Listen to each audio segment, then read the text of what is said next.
ఈరోజు సిపియుఎస్ఐ నుండి కేంద్ర కమిటీ కార్యదర్శి గారు కోదండమన్న గారు, అదేవిధంగా రాష్ట్ర కార్యదర్శి గారు దైద వెంకన్న గారు, అట్లానే దళిత బహుజన రాజ్యాధికార కన్వీనర్ అయినటువంటి గుడిపల్లి రవణ గారు, మారోజు వీరన్న సహచరులు, ఈ మొత్తం కలయికకు కర్త క్రియ అయినటువంటి కిషన్ నాయక్ గారు, మా సోదరులు గద్వాల రంజిత్ గారు, అట్లానే అన్ని జిల్లాల నుండి తరలి వచ్చినటువంటి మారోజు వీరన్న అభిమానులకి, సిపియుఎస్ఐ పార్టీ రాష్ట్ర కార్యవర్గానికి, కేంద్ర కార్యవర్గానికి, ఇందులో కొన్ని పేర్లు రాసిండ్రు, రాజక్క గారికి, జ్యోతి గారికి, మరియు అన్ని జిల్లాల నుండి తరలి వచ్చిన మా ఆడబిడ్డలకు ప్రత్యేకించి ధన్యవాదాలు, ఉద్యమాభివందనాలు. ఏ మీటింగ్ పెట్టినా కూడా లేడీస్ తక్కువ కనబడతారు. మన మారోజు వీరన్న మీటింగ్లో ఇంతమంది కనపడడం అన్నది నిజంగా చాలా ఆనందంగా అనిపిస్తున్నది, సంతోషంగా ఉన్నది.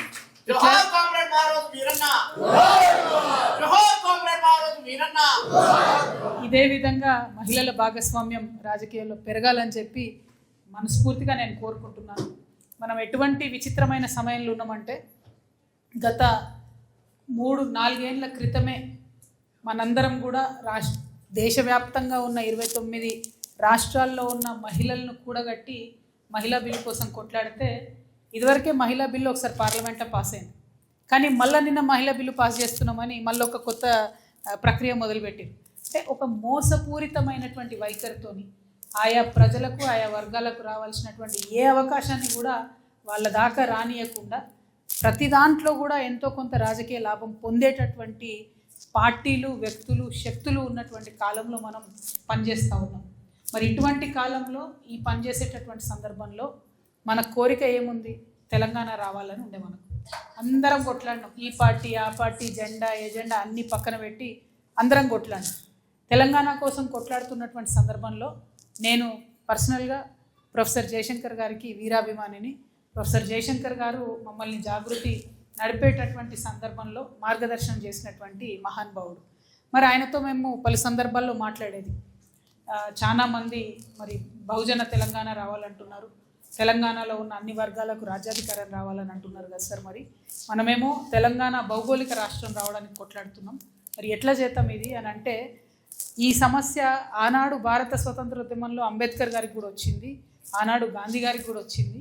ఈ సమస్య మన సమూహాలన్నిటికీ రాజ్యాధికారం ఎట్లేయాలనే సమస్య భారతదేశంలో ఉన్న కుల వ్యవస్థతోని ఖచ్చితంగా నిరంతరం మన ముంగటికి వస్తూనే ఉంటుంది. కానీ ఇప్పుడున్న పరిస్థితుల్లో, ఇప్పుడున్న రాజకీయాల్లో ముందు భౌగోళిక తెలంగాణ సాధించుకుందాం, సాధించిన తర్వాత సామాజిక తెలంగాణ సాధన కోసం కొట్లాడదామని ఆనాడు ప్రొఫెసర్ జయశంకర్ గారు మా అందరికి కూడా మార్గదర్శనం చేసినారు. దాంతో ముందు భౌగోళిక తెలంగాణ రావాలని, జెండా ఎజెండా ఉండొద్దు, కులాలు మతాలు చూడొద్దు అని చెప్పి కొట్లాడడం జరిగింది. రాష్ట్రం వచ్చి పుష్కర కాలం అయింది, 12 సంవత్సరాలు అయింది. ఈ 12 ఏళ్లలో మరి సామాజిక న్యాయం జరిగిందా, సామాజిక తెలంగాణ సాధించుకున్నామా అని ఒక్కసారి వెనక్కి తిరిగి చూసుకుంటే మాత్రం అది సంపూర్ణంగా వచ్చినట్టు మాత్రం ఎక్కడ అనిపిస్తలేదు. ఇంకా కూడా చాలా కులాలు రాజ్యాధికారానికి దూరంగా ఉన్నారు. నిన్న మొన్న ఈ ప్రభుత్వం చేసినటువంటి తప్పుల తడక లాంటి సర్వే అయినా సరే అందులో అదే విషయం చెప్తున్నది. ఏమని? అనేక కులాలు ఇప్పటికి కూడా కనీసం వార్డు మెంబర్ కూడా కానటువంటి కులాలు ఉన్నాయి, అనేక మంది సర్పంచ్ కాలేదు, అసలు అసెంబ్లీ గుమ్మం ఎక్కడం అంటే అసెంబ్లీ చూడడానికి కూడా లోపలికి పోయినటువంటి కులాలు అనేక మంది ఉన్నారు. ఇక ఎమ్మెల్యేలు కూడా చాలా దూరం విషయం అని నిన్న మొన్నటి సర్వే కూడా చాలా స్పష్టంగా చెప్తున్నది. అంటే ఇటువంటి సందర్భంలో మారోజు వీరన్న గారు ఏదైతే ఒక లైన్ తీసుకొని, విప్లవోద్యమాల్లో ఉన్నటువంటి వీరుడు ఒక లైన్ తీసుకొని ఈ సమాజంలో మార్పు రావాలంటే ఖచ్చితంగా భారతదేశంలో ఉన్న కుల వ్యవస్థలో ఆయా కులాలను బలోపేతం చేయడం ద్వారానే, ఆయా కులాల అస్తిత్వ పోరాటాలను కూడా విప్లవ పోరాటంతో రంగరించుకొని ముందుకు తీసుకెళ్తేనే ఖచ్చితంగా సామాజిక న్యాయం జరుగుతుందని చెప్పి వారు బలంగా నమ్మి, వారు అందరితోని కూడా కుల సంఘాలు పెట్టించి, అసలు కుల సంఘాలు అనేటటువంటి బలంగా వేళ్ళూనుకోవడానికి తానే కర్త క్రియ అనేక సంఘాలను పెట్టించడం అనేది మామూలు విషయం కాదు. ఎందుకంటే చాలామంది స్వప్నిస్తారు, చాలామంది ఆకాంక్షిస్తారు మార్పు రావాలని.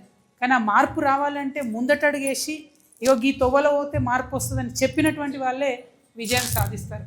అయితే మారోజు వీరన్న మనందరి భుజాల మీద, మనందరి గుండెల నిండా కూడా ఒక బరువును, బాధ్యతను పెట్టిపోయినాడు. తను ప్రారంభించినటువంటి సామాజిక న్యాయ ఉద్యమం ఏదైతుందో ముందుకు కొనసాగించాల్సిన బాధ్యత ఇక్కడ ఉన్న మనందరి మీద కూడా తను పెట్టిపోయినారు. అది ఖచ్చితంగా మనం కొనసాగించాల్సిందే, ముందుకు తీసుకెళ్లాల్సిందే. తెలంగాణ జాగృతి కూడా మరి రేపటి నాడు తెలంగాణ రాష్ట్రం ఎట్లా ఉండాలి అనేటటువంటి ఆలోచనలో ఖచ్చితంగా అందరికీ ప్రాధాన్యత రావాలనే అంశాన్ని ముందుకు తీసుకొని పోయినా. నేను వెంకన్న అన్నట్టు అనేక అంశాల గురించి మాట్లాడినప్పుడు నిజం కూడా నాకేం కాలే, కానీ ఎప్పుడైతే అధికారం అందరికీ రావాలని మాట్లాడడం మొదలుపెట్టినామో అప్పటి నుంచే కష్టాలు నష్టాలు అన్నీ కూడా అయినాయి. కానీ ఎంత కష్టపడితే ఇంకా అంత బలంగా పనిచేయాలనేటటువంటి కసి నాలో పెరిగింది. ఖచ్చితంగా పడ్డటువంటి కష్టాలన్నీ కూడా పాఠాలు అనుకుంటా తప్పితే నేను వెనక్కి పోయేటటువంటి మనిషిని కాదు. అసలే మన తెలంగాణ బ్లడ్లో వెనక్కి పోవడమే ఉండదు, ముందుకు పోవడమే ఉంటుంది. కాబట్టి ఖచ్చితంగా సామాజిక న్యాయం సాధించేంత వరకు ఏదైతే భౌగోళిక తెలంగాణ వచ్చిందో అది సక్సెస్ అయ్యి ప్రతి ఒక్కరికి న్యాయం జరిగేంత వరకు కూడా నేను పోరాటం చేయదలుచుకున్నాను. అందుకే వచ్చే ఈ నెల 25వ తారీఖు నాడు ఒక నూతన రాజకీయ శక్తిగా తెలంగాణ ప్రజలకు అండదండగా ఉండేలాగా తెలంగాణ ప్రాంతీయ తత్వాన్ని రంగరించుకొని సామాజిక కోణాన్ని సామాజిక న్యాయాన్ని అందరికి అందించే విధంగా ఒక పార్టీకి రూపకల్పన చేస్తూ ఉన్నాం.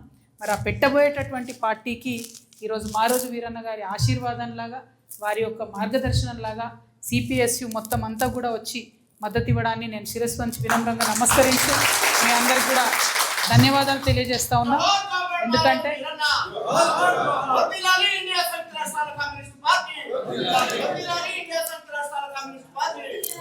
ఎందుకోసం అంటే మీరు ఇవాళ ఇస్తున్నటువంటి ధైర్యం మామూలుది కాదు. మామూలుగా ఎర్రజెండా చూడంగానే ధైర్యం వస్తుంది. ఇవాళ ఇంతమంది వచ్చి నిలబడి మీరు పార్టీ పెట్టండి, ముందుకు నడవండి, మీతో పాటు మేము నడుస్తామని ఒక అడుగు ముందుకేసి మేము ఈ జిల్లా బాడీలో ఉండేటటువంటి వాళ్ళతో కూడా కోఆర్డినేషన్ చేసుకుంటామని ఒక కార్యాచరణ రూపొందిస్తున్నారంటే నిజంగా అది మారోజు వీరన్న గారు ఇచ్చినటువంటి స్ఫూర్తి. అనేక మంది విప్లవోద్యమాల్లో మన తెలంగాణలో పనిచేసిండ్రు, పాపం వేలాది మంది పోయిండ్రు. కొంతమంది మాజీ మావోయిస్టులు లొంగిపోయినటువంటి వాళ్ళు కూడా ఉన్నారు. ఆనాడు తెలంగాణ ఉద్యమం ప్రారంభమైనప్పుడు ఈ మాజీ మావోయిస్టులు మాజీ మావోయిస్టులు అనడం కన్నా లొంగిపోయినటువంటి మావోయిస్టులు విప్లవోద్యమంలో పనిచేసినటువంటి అనేక మంది మరి బీఆర్ఎస్ పార్టీలో ఆనాడు చేరి బీఆర్ఎస్ పార్టీ బలపడడానికి తెలంగాణ ఉద్యమం అనేటటువంటిది మొత్తం రాష్ట్రం అంతా కూడా పాక్కుపోవడానికి వారొక శక్తిలాగా చోదక శక్తిలాగా ఆనాడు పనిచేశారు.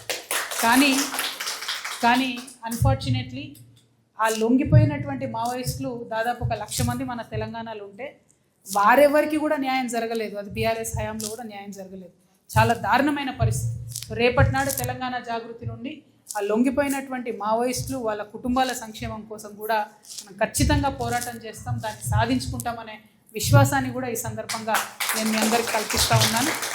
ఉట్టి నోటి మాటతో కాకుండా దాన్ని ఒక ఉద్యమంలాగా ఇవాళ తెలంగాణ ఉద్యమకారుల కోసం ఎట్లయితే భూ పోరాటాలు చేస్తూ ఉన్నాము, తెలంగాణ అమరవీరుల కుటుంబాల కోసం ఎట్లయితే పోరాటం చేస్తూ ఉన్నాము, మాజీ మావోయిస్టు కుటుంబాలు వాళ్ళ సంక్షేమం కోసం కూడా అదే రీతిలో ఖచ్చితంగా పోరాడతామని చెప్పి ఈ సందర్భంగా తెలియజేస్తూ, మరి ఇట్లా అనేక కళలు ఉన్నాయి, అనేక ఆకాంక్షలు ఉన్నాయి, వాటి కోసం పోరాటం చేసేటటువంటి శక్తి ఉంది. ఆ పోరాటానికి స్ఫూర్తి ఇచ్చినటువంటి మారోజు వీరన్న గారి పార్టీ ఇవాళ మాకు తోడైంది. కాబట్టి ఇక మనం ఆపేటటువంటి శక్తి ఈ రాష్ట్రంలో ఎవరికి లేదు. ఖచ్చితంగా ముందడుగేస్తాం. మనందరం కూడా సమన్వయం చేసుకుందాం. కళా బృందాలు కానీ మన అన్ని రకాలైనటువంటి సంఘాలు ఏవైతే పెట్టుకొని ఉన్నామో అందరితోని కూడా ప్రతి గ్రామంలో ప్రతి మండలంలో కోఆర్డినేషన్ చేసుకుందాం. మనం రాజకీయ శక్తిగా కూడా ఎదగాల్సినటువంటి అవసరం ఉంది.